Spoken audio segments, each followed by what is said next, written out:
사랑과 은혜가 풍성하신 하나님 아버지, 한 주의 일상 가운데 주님께 나와 예배 드립니다. 일상에 우리를 불러주심은 주님의 크신 사랑이자 붙드심인 줄 믿습니다. 이 시간 우리가 온전히 주님 앞에 있음을 고백하며 주님 손안에 우리의 생명과 호흡이 있음을 고백하오니 오늘 새벽 우리가 드리는 이 예배를 기쁘게 받아 주옵소서. 하나님 아버지, 주님의 은혜로 우리를 돌보아 주시길 기도합니다. 삶의 현장으로 각자의 일터로 나가는 성도들이 있습니다. 우리가 마주하는 삶의 자리가 결코 녹록지 않기에 이 거센 파도와 염려 앞에 낙심되거나 흔들리지 않게 하여 주시고, 비록 어렵고 힘겨운 삶일지라도 나를 그곳에 보내신 분이 하나님이심을 기억하게 하여 주옵소서. 또한 우리를 어떤 상황 속에서도 굳건하게 세우시는 예수 그리스도의 복음이 우리에게 있음을 잊지 않게 하여 주옵소서.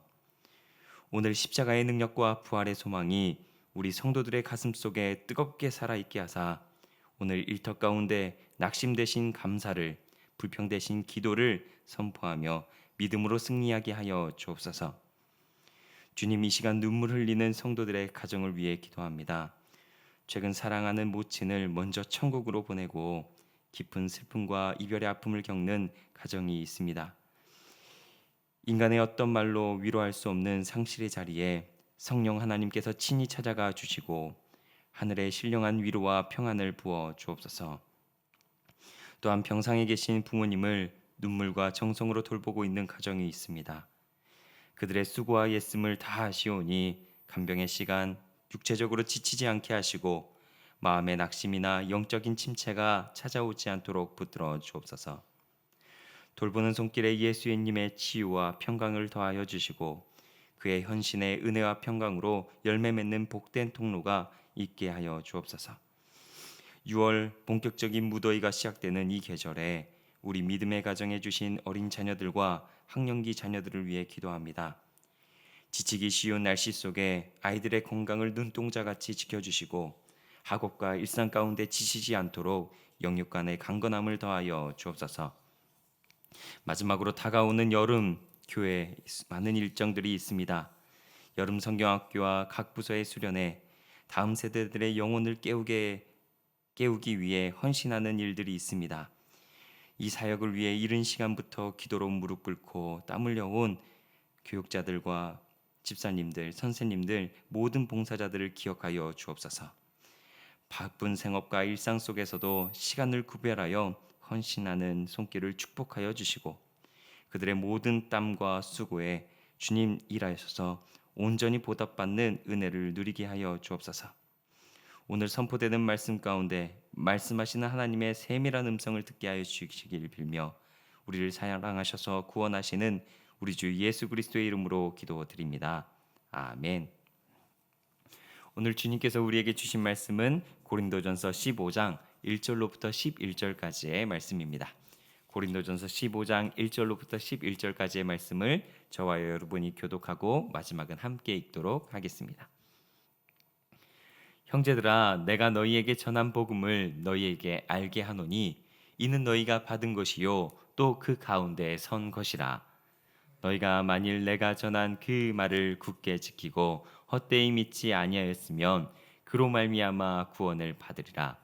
내가 받은 것은 먼저 너희에게 전하였노니 이는 성경대로 그리스도께서 우리 죄를 위하여 죽으시고 장세 지낸 바 되었다가 성경대로 사흘 만에 다시 살아나사 게바에게 보이시고 후에 12 제자에게와 그 후에 500여 형제에게 일시에 보이셨나니 그 중에 지금까지 대다수는 살아있고 어떤 사람은 잠들었으며 그 후에 야고보에게 보이셨으며 그 후에 모든 사도에게와 맨 나중에 만삭되지 못하여 난 자 같은 내게도 보이셨느니라.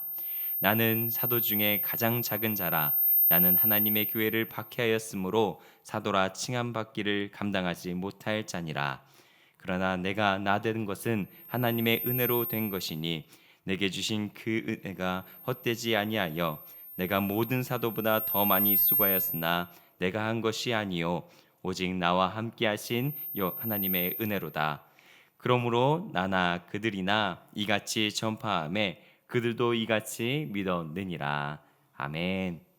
사랑하는 성도 여러분, 이 새벽 하나님의 은혜와 평강이 이 기도의 자리에 나오신 모든 성도들 삶 가운데 가득하길 주님의 이름으로 축복합니다. 우리가 읽고 있는 고린도전서는 사도 바울이 다른 어떤 책보다 성도들의 실제적인 삶의 문제들을 많이 다루고 있는 말씀이었지요. 고린도 교회에는 은사도 많고 열정도 넘치는 교회였지만 동시에 수많은 아픔과 분열 이것이 가득한 교회였습니다. 성도들 간의 파당이 나누어져 있었고 세상 법정에 서로 고발하며 음행과 우상 숭배, 결혼과 가정 문제에 대한 문제로 날마다 시끄러운 교회가 이 고린도 교회였습니다. 바울은 이 편지를 통해 그들의 질문 하나하나에 목양적인 심정으로 답변을 했던 것을 알게 됩니다. 그런데 오늘 본문 15장에 와서는요, 바울은 이제까지 다루었던 모든 구체적인 삶의 문제를 뒤로 하고 기독교 신앙의 가장 근본적이고 본질적인 이야기를 꺼내기 시작합니다. 그것이 바로 무엇일까요? 바로 복음이며 예수 그리스도의 부활입니다. 왜 바울은 편지의 마지막 부분에 와서 갑자기 복음을 다시 강조하는 것일까요? 우리 삶 속에는 수많은 복잡한 문제들, 나를 흔들고 교회를 흔드는 거친 파도들이 많습니다. 그런데 이것을 다 이겨낼 수 있는 유일한 해결책이 바로 복음 위에 굳건히 서는 것이기 때문을 너무나도 잘 알았기 때문에 바울은 마지막에 이르러 다시 한번 복음을 강조합니다. 오늘 말씀 1절과 2절을 함께 다시 한번 읽어보도록 하겠습니다. 형제들아, 내가 너희에게 전한 복음을 너희에게 알게 하노니 이는 너희가 받은 것이요 또 그 가운데 선 것이라. 너희가 만일 내가 전한 그 말을 굳게 지키고 헛되이 믿지 아니하였으면 그로 말미암아 구원을 받으리라. 바울은 아주 확신에 찬 어조로 이렇게 선포합니다. 사랑하는 성도 여러분, 바울에게는 이 복음에 대한 엄격하고도 분명한 자기 확신이 있었습니다. 자신이 전한 이 예수 그리스도의 복음, 이것을 성도들이 굳건하게 지키고 헛되이 믿지 아니하면 반드시 무엇을 얻는다? 구원을 얻을 것이라는 강력한 믿음이 있었습니다. 바울은요, 이 복음이 가진 구원의 능력을 바로 100% 확신하고 있었다는 것을 보게 됩니다. 오늘날 나의 모습을 좀 돌아보길 원합니다. 나는 매주 예배를 드리고 매일 말씀 묵상을 하며 이 새벽의 자리를 지키고 있죠. 그런데 내 안에 바울과 같은 이 복음에 대한 절대적인 확신 그리고 정통함이 있는지 한번 되돌아보면 좋겠습니다. 이 복음이 나를 살렸고 이 복음이 우리 가정을 살리며 이 복음만이 내 인생의 모든 문제를 해결할 유일한 능력이 된다는 것, 이 확신이 우리에게 있는지 한번 돌아보면 좋겠습니다. 세상의 파고가 거세게 나를 밀려올 때, 내 환경이 사정없이 흔들릴 때, 나를 다시 일으켜 세우는 힘은 내 경험이나 능력이 아닙니다. 오직 예수 안에 있는 능력, 예수 안에 있는 복음의 능력, 그 구원의 능력인 줄 믿습니다. 오늘 이 아침 우리 안에 복음에 대한 확신이 다시 한번 뜨겁게 회복되기를 간절히 축원합니다. 그렇다면 이 바울이 그토록 원했던 복음의 중요한 핵심은 무엇일까요?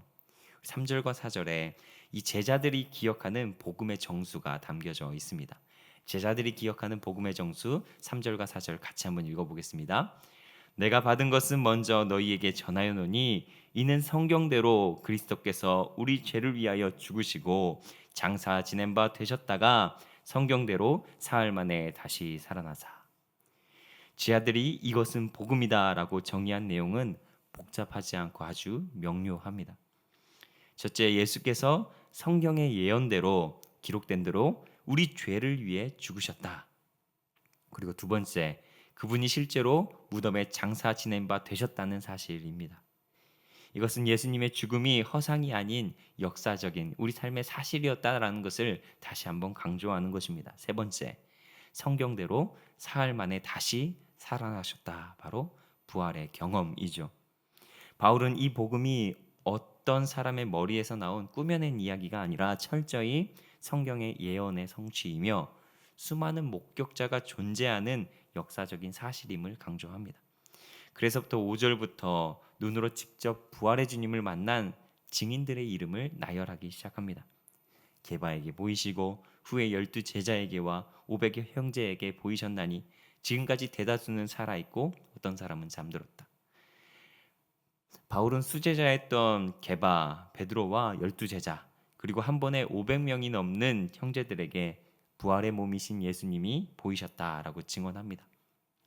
바울이 이 편지를 쓸 당시만 해도 500여 형제들은 대다수가 살아있고 내 말이 진짜임을 증언할 사람들이 있음을 보여줍니다. 여기에 바울의 당당함이 담겨져 있지 않습니까? 그리고 7절을 보면 흥미로운 이름 또한 등장합니다. 바로 야고보이죠. 여기서 말하는 야고보는 요한의 형제 세베대의 아들, 또 헤롯의 칼에 죽었던 이 야고보가 아닙니다. 바로 예수님의 친동생 야고보를 말하죠.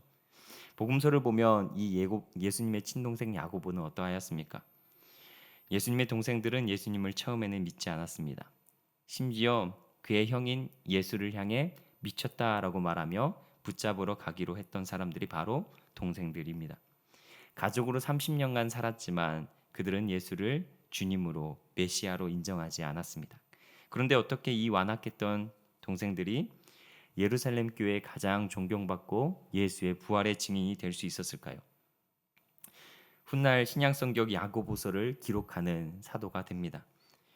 하나님과 주 예수 그리스도의 종 야고보는 이렇게 자신을 소개할 정도로 믿음의 고백에 든든하게 서 있는 것을 보게 됩니다. 그 이유는 단 하나이죠. 부활하신 예수님을 만났기 때문입니다. 죽음을 깨뜨리고 살아나신 예수님을 대면했을 때 야고보가 가진 그 불신은 완전히 무너져 내리고 복음이 자리하게 된 것을 보게 됩니다. 전에 예수님을 부인하고 대적했던 인생이 아닌 그것이 바뀌어 위대한 복음의 전달자가 됩니다. 사랑하는 성도 여러분, 이처럼 바울은 복음에 대한 분명한 확신이 있었고 수많은 증인들이 당당하게 함께 외치고 있다는 사실을 강조합니다. 만약 이 같은 지식과 확신이 있었으면 내가 이렇게 위대한 복음을 전하는 사람이다, 잘 알고 있다, 이렇게 설명할 법도 한데요. 이 바울은요 거기에서 끝나지 않습니다. 어깨에 힘을 주고 복음을 전하는 자가 아니라 자신이 가진 복음에 대한 확신, 구원의 능력을 가지고 교만하지 않고 바짝 주님 앞에 엎드리는 사람이 된 것을 보게 됩니다. 바울은 이 위대한 복음, 사람을 바꾸어 놓는 복음을 경험하게 되었을 때 철저하게 주님 앞에 엎드리는 자가 됩니다. 8절과 9절의 고백을 다 함께 읽어보겠습니다. 8절과 9절. 맨 나중에 만삭되지 못하여 난 자 같은 내게도 보이셨느니라. 나는 사도 중에 가장 작은 자라. 나는 하나님의 교회를 박해하였으므로 사도라 칭함받기를 감당하지 못할 자니라. 여기 만삭되지 못한 자, 에트크로마, 이것은 유산된 아이 혹은 제때 나오지 않는 아이, 기형적으로 태어난 아이를 의미하는 말입니다. 이것을 누구에게 표현하고 있냐면 자신에게 표현하는 것입니다. 아주 거칠고 창피한 단어이지요. 그런데 바울은 스스로를 향해 이 단어를 사용하고 있습니다. 무슨 의미일까요? 그렇죠. 바울은 자신을 거룩한 주님 앞에 두고 보았을 때 도저히 정상적으로 태어났다라고 볼 수 없는 유산된 아이처럼 추하고 소망 없는 자였다라는 의미입니다. 사도라 불릴 자격이 눈꼽만큼도 없는 자가 자신이었다라고 말합니다. 왜입니까? 살아계신 하나님, 또 예수 그리스도, 교회를 또한 잔인하게 박해했던 자가 바로 자신이었기 때문입니다. 바울은 자신의 과거가 얼마나 추악했는지를 말합니다. 예수 믿는 자들을 잡아 죽이는 것에 앞장섰던 사람이었죠. 이 추하고 더러운 죄의 자리, 도저히 구원받을 수 없는 것만 같은 절망의 자리에 부활의 예수님이 찾아오셔서 자신을 바꿔 주셨습니다. 그의 강력한 주권적인 손으로 자신을 건져 올리셨습니다. 거룩한 주님 앞에 그렇기에 자신은 보잘것없는 사람이지만 그분의 은혜의 눈앞에 든 자였기에 자기의 과거도 서슴없이 고백하며 사는 것을 보게 됩니다. 참된 복음을 만난 사람들은 자신을 교만의 자리에 두지 않습니다. 진짜 복음을 경험한 사람은 자기 자랑을 하지 못합니다. 내 의는 영광스러운 빛 가운데 자취 하나 남길 수 없고 나의 부끄럽고 더러운 실체가 드러나기 때문에 내 의는 하나 없고 복음의 영광스러운 빛이 오히려 나를 변화시키셨다라는 고백만이 드러날 뿐입니다. 바울은 나 같은 죄인 살리신 주님의 사랑이 너무나도 커서 나는 만삭되지 못한 자입니다. 나는 사도 중에 가장 작은 자입니다. 이렇게 고백하며 철저히 주님 앞에 엎드릴 수밖에 없었습니다. 오늘 우리의 신앙은 어떠합니까? 주님의 일을 열심히 하고 직분을 얻고 신앙의 연수가 쌓여갈 때 나도 모르게 어깨가 올라가고 목에 힘이 들어가지 않습니까? 남을 판단하고 정죄하는 자리, 교만의 자리에 앉지 않습니까? 우리 기억해 보십시다. 진짜 복음은 나를 바꾸는 능력입니다. 동시에 나를 한없이 겸손하고 낮추는 능력입니다. 내 과거의 추악함을 지우시고 세우신 주님의 능력을 기억하며 평생 겸손하게 주님께 엎드리는 우리 모두가 되길 소망합니다. 그리고 이렇게 철저한 무자격함을 고백한 바울은요, 이어서 자신의 서신서에서 가장 아름다운 고백들을 쏟아냅니다. 10절의 말씀 한번 읽어볼까요? 우리는 이 마음의 고백을 담아 마음의 고백을 함께 내 고백이 되는 것으로 생각하며 읽어보았으면 좋겠습니다. 같이 읽겠습니다. 그러나 내가 나된 것은 하나님의 은혜로 된 것이니 내게 주신 그의 은혜가 헛되지 아니하여 내가 모든 사도보다 더 많이 수고하였으나 내가 한 것이 아니요 오직 나와 함께 하신 하나님의 은혜로다. 아멘. 그러나 내가 나된 것은 하나님의 은혜로 된 것이니, 이 얼마나 가슴 벅찬 고백입니까? 핍박자 바울이, 유산된 자 같은 바울이 예수 그리스도의 복음을 전하는 위대한 사도가 된 것, 이 비결은 오직 하나님의 은혜다라고 고백합니다. 성도 여러분, 나됨을 부인하고 넘어뜨리는 수많은 상황이 닥쳐올 때가 얼마나 많습니까? 과거 지었던 나의 죄, 죄책감, 나의 연약함이 밀려와서 너가 하나님의 자녀냐, 너가 그리스도의 성도냐, 이렇게 사단이 우리를 정죄하고 흔들어 댑니다. 그러나 오늘 바울의 이야기를 보십시오. 스스로 악한 길을 택했고 교회의 핍박자로 섰을 때, 악의 소굴에 살아갔을 때에도 주님께서는 나를 포기하지 않으셨고 그 비참한 수렁 가운데 건져낸 주님이 있기에 나는 복음의 일꾼으로 살아갈 수 있다. 이렇게 고백을 합니다. 그렇다면 그 주님이 오늘 또 죄악의 늪에 허덕이는 우리를 건지시지 않으시겠습니까? 내가 쌓여 있는 아주 안 좋은 상황일지라도, 우겨쌈 당하는 것 같은지라도, 영적인 상태가 바닥을 치고 있을지라도 하나님의 은혜가 임한다면 우리가 다시 일어설 수 있지 않겠습니까? 내가 나된 것은 하나님의 은혜다. 이 고백이 바로 오늘 저와 여러분의 고백이 되길 바랍니다. 내 능력으로 되지 않지만 주님께서 나를 살리시면, 주님의 은혜가 나를 다시 붙드시면 다시 나를 빚어가시고 세우실 것이라는 기대가 다시 한번 싹트는 오늘이길 소망합니다. 바울은 하나님의 은혜를 깨닫는 것에만 멈추지 않고 이렇게 말합니다. 내게 주신 그 은혜가 헛되지 아니하며 내가 더 많이 수고하였으니. 바울은 자신에게 부어진 하나님의 은혜가 헛되지 않게 하기 위해 몸이 부서지도록 주님과 교회를 위해 헌신합니다. 그는 다른 어떤 사도들보다 옥에 많이 갇히고 수많은 매를 맞고 주를 위해 죽을 고비를 넘기며 복음의 씨앗을 뿌립니다. 누구보다 열정적으로 꾸준하게 하나님과 동행하는 삶을 삽니다. 여러분, 은혜를 아는 사람은 게으를 수 없습니다. 은혜를 진짜 경험한 사람은 어차피 구원을 받았으니, 은혜 받았으니 대충 살아야지 라고 말하지 않습니다. 나 같은 죄인 살리신 그분의 과분한 은혜, 그 과분한 은혜에 고마워 조금이라도 은혜를 갚아드리며 살아야지. 내게 주신 은혜가 낭비되지 않도록, 헛되이 쓰이지 않도록 오늘 하루 주님의 뜻대로 살아가야지 몸부림치는 사람이 됩니다. 바울은 그렇게 남들보다 피눈물 나는 수고를 많이 했음에도 그 입에 이런 고백이 있습니다.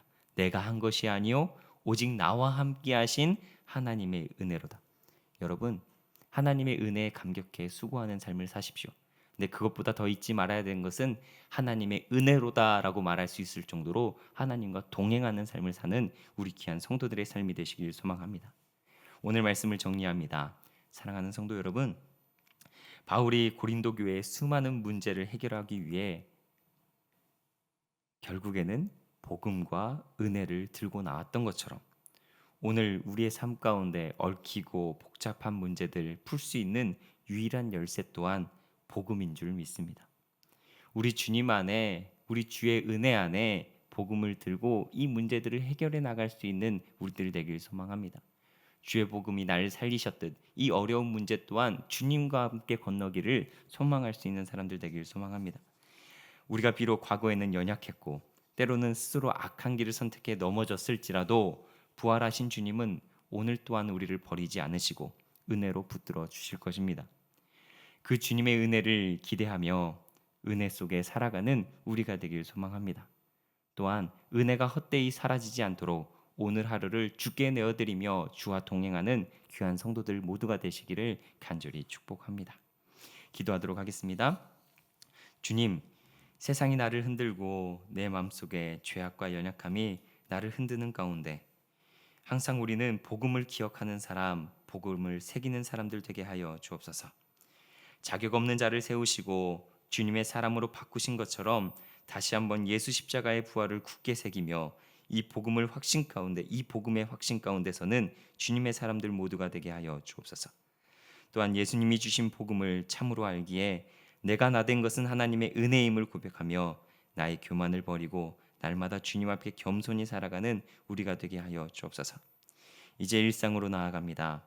오늘 하루도 주님과 동행하며 부르신 사명의 자리에서 수고의 삶을 마다하지 않는, 또 주님과 기쁨의 동행을 하는 우리 귀한 성도들 모두가 될 수 있도록 하여 주옵소서. 우리 주 예수 그리스도의 이름으로 기도드립니다. 아멘. 우리 시간 자신이 가지고 온 기도의 제목을 통해 주님과 동행하는 모든 성도들 되시길 간절히 축복합니다.